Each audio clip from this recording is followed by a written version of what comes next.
Hi, friends. Welcome back to the session and a warm greeting to this episode number 2 of the Apple program. As I told you, this is a program for 60 hours recorded session, and I have already explained you in my first episode what would be the content of this program. Today, in this program, in the second episode, I would like to give you the elaboration of what is the content. As you know, my friends, this program contains 60 hours.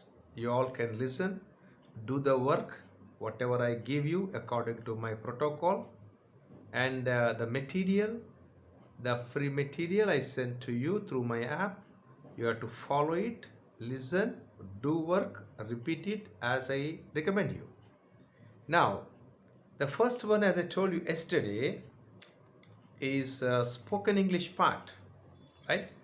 The spoken English is compulsory, very much compulsory. You can't learn the 30 years of work in 4 months or 2 months or 3 months unless you have to imitate, copy the sentences of somebody else.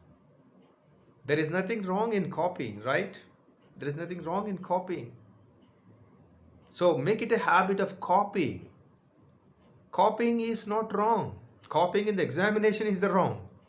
But copying the language of somebody else is not wrong. You are learning it, spoken English. It's okay, it's all right, what is there, never mind, thank you, bye, see you. All these words everybody knows. And you all don't know the grammar behind these sentences, but still you're speaking.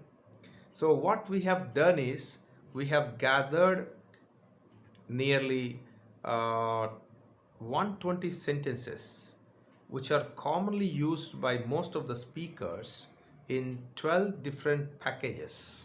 In 12 different packages, in each package, 10 sentences will be given, and you all have to mug it up, keep it in the mind, by heart it, rehearse it, and start using the same sentences. I will send the material for that in this program. And in the spoken English part itself, we teach you the requirements of the day-to-day conversations on a daily basis.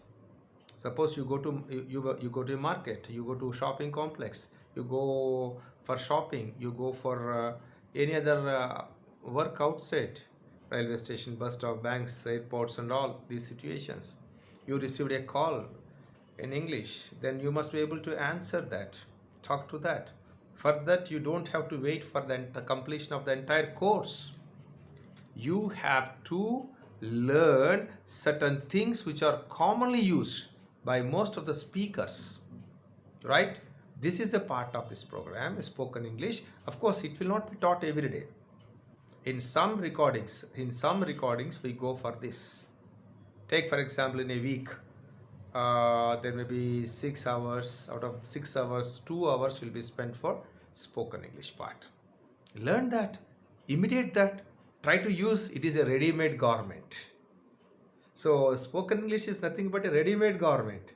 You just try to imitate, practice, read it aloud many times, then you get it. How many times you have used one word sentence in English language to speak very clearly and confidently? How many times you have uttered one sentence?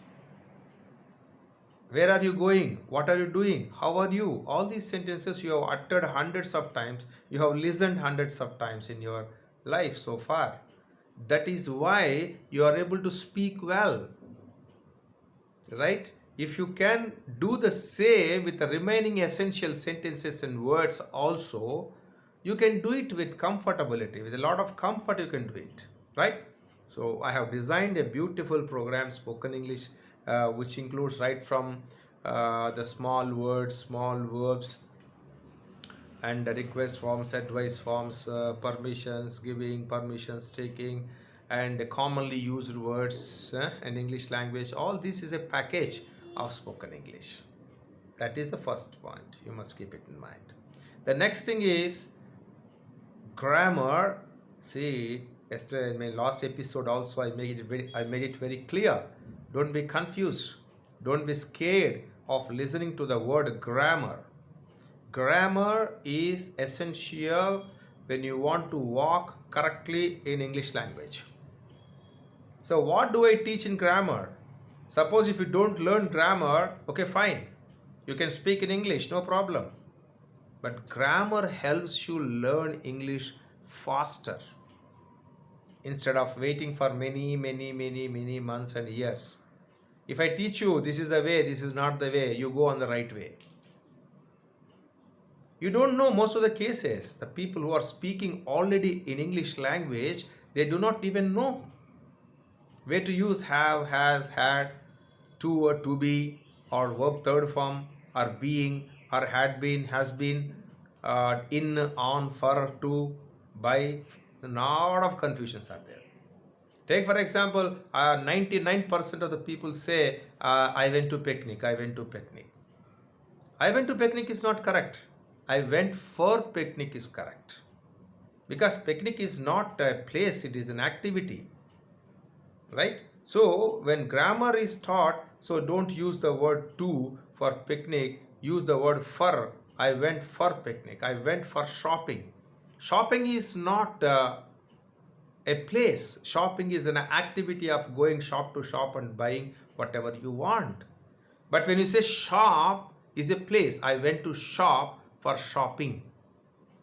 Understand? I went for walking. I went to walking nahi hai. I went for walking to the nearby ground. Ground is a place. This is called grammar. So what's wrong in that to know?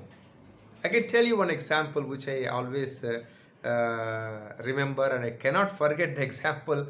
One long ago, I was taking the classes in Vizag, and there I was talking on success mantras long ago in 1993, something like that. And one boy came to us, my student only. He came to me and asked, "Sir, your teaching was excellent, marvelous speech, fantastic. I would like to continue your classes, but a small request, sir. My father transferred to Hyderabad. Can you please transfer me to Hyderabad Center?" Then I stopped for a while and asked the boy, "The transfer part is the next thing, but wait, repeat the sentence what you said." Then the boy said again, "My father transferred to Hyderabad. Can you please transfer me to your Hyderabad center?" What the boy wants to say?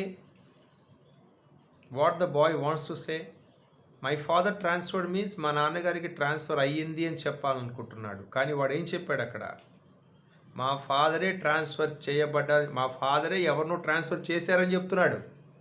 My father transferred means your father transferred somebody else. Your father is not the receiver of the transfer. Your father was not transferred. Your father did not get transferred. So my father transferred communicates a wrong and a reversal meaning. In the same way, the district collector invited on the occasion of our anniversary. Wrong. That means he invited you, or you invited him on the occasion of your anniversary. See, my father transferred is wrong. My father was transferred. My father has been transferred. My father had been transferred is correct.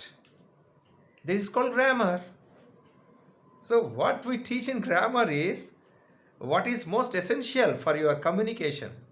Suppose instead of my father was transferred, if you use the word my father transferred, it communicates a reversal meaning. Am I right? Dear friends, that is why grammar is compulsory. But please keep in the mind, I never teach the grammar in the grammar point. I teach in a practical version. Very practical version. In my fourth episode, I'll start writing on the board and I'll explain you also one by one how we are going to teach you. So grammar is compulsory. We have got a systematically programmed grammar part in order to make you all speak correct English language. The next thing is, of course, first part is spoken English, second is grammar, the third one is vocabulary. What do you mean by vocabulary? The vocabulary is not simply antonyms, synonyms, homonyms, homophones, one word substitutes and all. All these things anybody can learn from the textbooks, from books are available in the market, and free apps are also available. But what I am going to teach you is an appropriate words which do not have the alternatives. Suppose if you try to replace that word with any other word, the meaning is disturbed. That is called a vocabulary. The word which has to be used in the particular context has to be used as it is, without any alterations. And there are certain strong words, there are certain weak words, there are certain words which convey more confidence in us.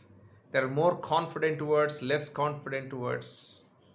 The words which increase your rating in the market, the words which decrease your rating in the market. What kind of words you have to use?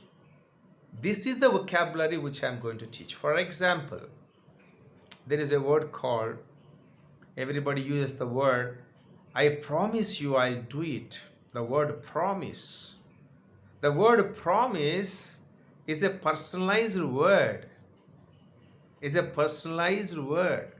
In the place of promise, particularly in the corporate culture, in the professional sector, use the word assure.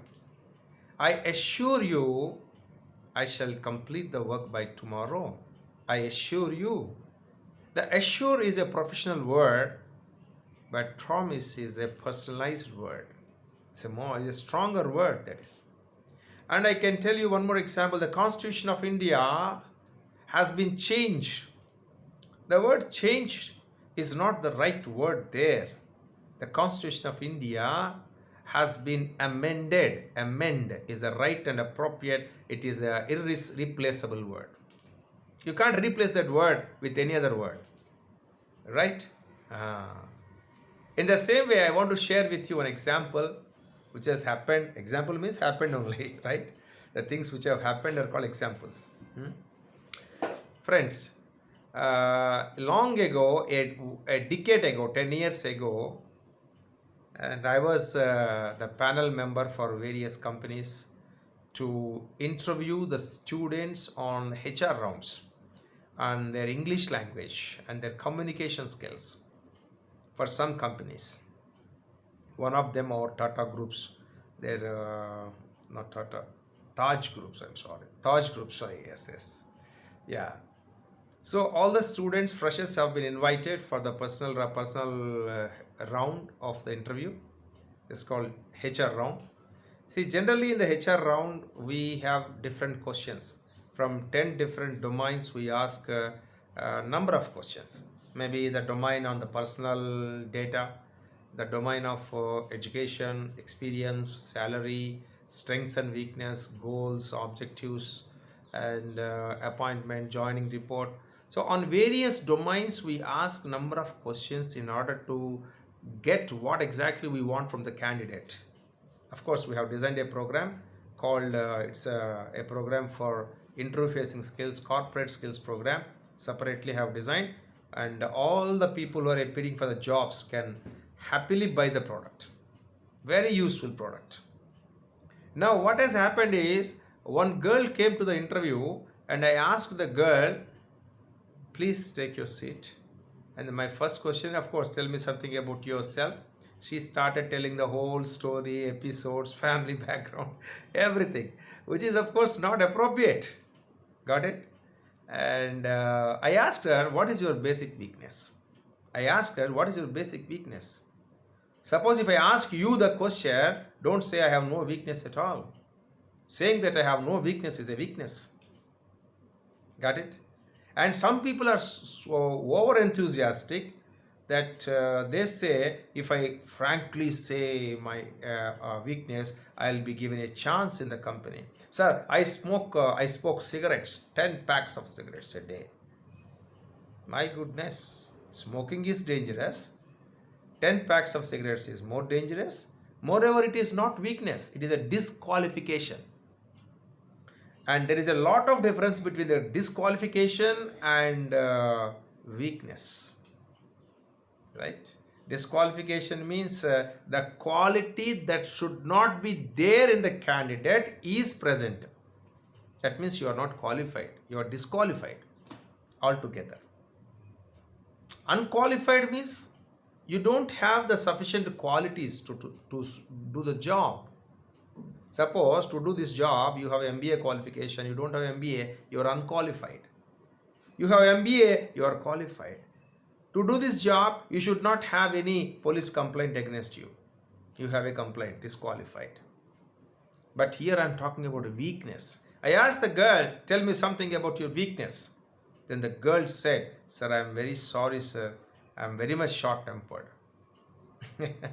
Then I got pity on the girl. Short-tempered means what? Sudden, brief anger, which is a very common character in most of the people, right? Then I said to her, short-tempered?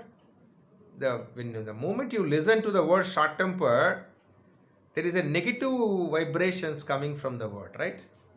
Then I said to her, the short-tempered people are not suitable to the hotel business. It is a hospitality business. Respect, patience, lot of courtesy, manners, etiquette, all these things are compulsory. So I asked the girl, we'll call you later. She lost the job just by one word. Short-tempered. Of course, to explain you what is the right word, I am creating and extending the story. Another boy came, fresh candidate, and asked the boy the same question. What is your basic weakness? Of course, I am telling you, he has not told me, but I am telling you the answer for your understanding. What he said is, sir, I am very sorry to say, I am very much intolerant when the people are indisciplined. What a lovely answer. I am very much intolerant when the people are indisciplined. The word intolerant is equal to short-tempered. But this is a positive word and this is a negative word. When you use the word intolerant, it sends the positive vibrations. You got me? When you use the word short-tempered, it sends, it fosters the negative vibrations. And moreover, is intolerant. When he is intolerant? When the people are indisciplined. Means what? What is it telling me? Is it telling me his weakness, or in the disguise, in the mask of weakness, he is presenting his great quality of being disciplined? See, this is called logical presentation. The word intolerant is a very good word in the place of short-tempered. This is called vocabulary. You understand me? Vocabulary is so important. The right words you have to use. Whatever is there in your mind, nobody sees that. Whatever the word you use it is very much clear what you want to convey. You got me? That's very, very important, my friends. That's very, very important. So vocabulary, we have designed a particular vocabulary, a group of vocabulary which can enhance your ranking in the interviews, in the GDs, in the public speaking, in day-to-day conversation. You must by heart them. We teach you vocabulary by creating the situational conversational situations. Not directly if I teach you vocabulary in alphabetical order, which is available in all the books. What happens? You learn today, the next hour you forget it. It's very difficult to you remember the vocabulary. Right? So that is the third part. The first part is spoken English. The second part is a grammar. The third part is the vocabulary. Now the fourth part is also very equally important. Is what I say, communication skills. Communication skills. So what do you mean by communication skills? The skills of communicating to others in a beautiful way so that the people will be convinced and listen to you, they appreciate you, they feel like talking to you always. It's because of lack of communications there are many misunderstandings are happening. It is because of lack of right vocabulary There are number of diverse cases are happening in the world. You understand this? The Human Resources Development Corporation, something like that, they have set a report 2 years ago stating that the 93% of the divorce cases are taking place not because of lack of love between the wife and husband, but because of lack of right vocabulary. They use the wrong words. At the peak of their anger, those words are clinged. They are clinging to the same words, and they are hurt, and word after word, it has come to a stage of divorce. The communication skills are lacking. What do you mean by communication skills? Very often the people misunderstand communication skills means English language. No. Communication skills does not mean English language. Communication skills in every language. Communication skills in every language. Whether you talk Telugu, Hindi, Gujarati, French, Latin, American, Australian, whichever language you speak, in every language, communication skills are very important. There are 3 communication skills. One is the visual communication. The second one is verbal communication. The third one is voice communication. I'll explain the most important parts of all these communication skills in my program also. In the 60 hours, we cater certain hours for communication skills, how you have to communicate, how you have to talk, the confidence levels, 10C formula, 5T formula, 5TS formulas. All these things we have designed for the comfortable learning of my students. So communication skills means, see, the voice skills, the visual skills. Visuals means the skills which are appearing by seeing, by looking at you, the people understand something. The first thing is, suppose if you look at me, you understand something. If I look at you, I understand something. I create an image by your appearance. Appearance means what? Your physique, your complexion, your neatness, your hygiene, your dress code. All these things are appearance, right? The second part is your body language and the visual skills.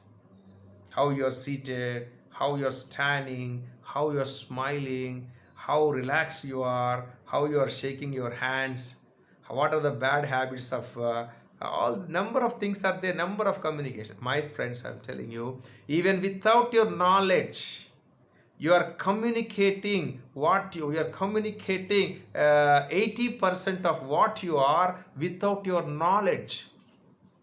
You don't know that you are communicating something, but still you are communicating through your body. If you give me 5 minutes, I can tell you the whole story about you. By watching your body language, by watching your walking, the standing, sitting, laughing, smiling, shaking hands, by your appearance, all these things, I can just come to a conclusion. Yes, this is this. This person is equal to this. Any senior person can understand this. So my dear friends, without your knowledge, you are sending wrong signals to others. I shall discuss in detail in my regular classes. So communication skills is a vast subject, and English is a part of that. To communicate in the verbal communication, one language is compulsory. So we have chosen English, we have chosen Telugu, we have chosen Hindi, whichever language you choose. Okay, fine, choose it. But communication skills do not mean English language. Communication skills are compulsory. Everybody, for a small school going child to a man who is ready to die, also communication skills are important. In the whole universe, everything is communicating to us, but the way we understand is different. That is why listening skills is also a part of communication skills, not hearing skills. I will explain the difference between hearing and listening in my communication skills chapter. Listening is different, hearing is entirely different. See, we require the listening skills, not the hearing skills. We want you to listen to my classes. We want you to listen, not hear, to my classes in order to become a very good speaker in English language. Dear friends, and the next part is in English language, pronunciation. Of course, I can't teach you the whole pronunciation. The pronunciation comes by listening skills. If I improve your listening skills, you can automatically develop copying the sound systems. See, the best gift that we were given by the nature is copying, imitation. Suppose you went to a movie, after coming from the movie, you try to act, you try to deliver the same dialogues of the movie, you try to hum the song of the story of the cinema, you try to hum it. So all these things are called imitation, right? Imitation comes by listening, not by hearing. Listening has got 5 elements. 5 LS formulas of listening I have designed. I'll teach you. Right? So, by pronunciation means you have to pronounce English as Indian English. There are a number of English pronunciations in the world. American accent, Australian accent, Canadian accent, British accent. Of course, nowadays, India also has acquired the status of having its own accent. Right? I can tell you the difference between, for example, one example, I see, if I say a girl, G-I-R-L, G-I-R-L, has to be pronounced as G-A-L, girl, girl. People say girl. Sir, if I say girl only, I am happy and comfortable here. Early in the morning, people say early in the morning. No, early in the morning, early in the morning. Sir, I know, sir, early in the morning, but early, if I pronounce like that, my vocal cords are comfortable because your mother tongue is more dominant in your pronunciation. But how to avoid that? There are two practices to avoid that. One is continuous listening to a particular standard pronunciation. Second one, reading aloud. Reading aloud. Any text you take, start reading aloud. These two things can help you. These two things can help you to come to a correct pronunciation. At this stage, in the 60 hours of program, we can't teach you phonology, phonetics, and all these things are nonsense. You can't do that one. So we recommend listening and reading exercise for this. We supply you all the courseware where you how to read, how to practice, how many minutes you have to practice. Tongue practice is compulsory. I can tell you one example of a pronunciation which I always remember for a long time. Yes, an American girl was working with Indian manager, and one day she came to the manager and said, "Sir, I'm sorry, I'm like to die." "Oh my God, what happened to you, my darling? Tell me, please," he said. "No, sir, I'm sorry, I'm like to die." He was thinking that she likes to die, but she does not convey this meaning. She is not saying that. What she says is, "I'm late today." See, the pronunciation of the word L-A-T-E, late, is like this. Late. That is a correct pronunciation. Today, T-O-D-A-Y, in American accent is pronounced as today. In British, today, upward vowel. In English, you can say, in our Indian style, today, to die, today, today. You see the difference now? So, you are not supposed to go home now and speak, "I'm like to die." Don't say like that at home. Your parents will be scared. What happened to my child?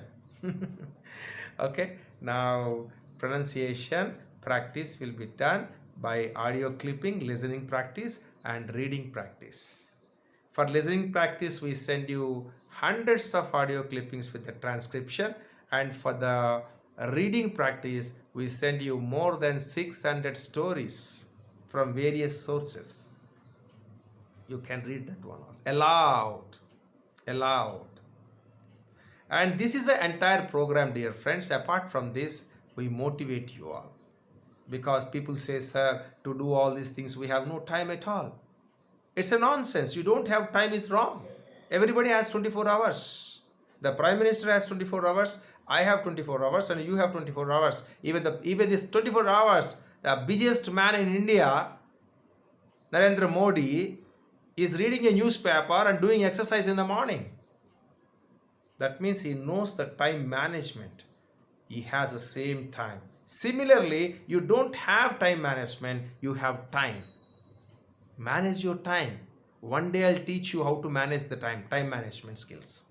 One day I'll teach you health management skills in one program. We have got various motivational programs. Thereby, you will understand, yes, this is right, this is not right. What I think is not right. So what he said is correct. Let me change myself. I can't change you. I can create the words, environment so that you will think that you should change. No one can change anyone in the world, but one can inspire or motivate the other. Got my point, my friends, right? So this is the entire schedule which I'm going to explain and start doing the program. And in my first episode, I've explained the overall view of the Apple program, BEST program, and BB program, and also other programs which are intended for the students who are appearing for the jobs, the job skills programs and all, and personality development correction programs. But in this episode number 2, I have explained and elaborated what are the exact contents of this program. Hope you all have understood, and we'll start the first class of this program in the episode number 3. That's all, my friends. Hope that you have enjoyed this session. If you have any doubts, you can write to me through this app, and listen to the app again, listen to the speech again and again until you get understand it. Thank you, my dear friends. Love you all. Thank you.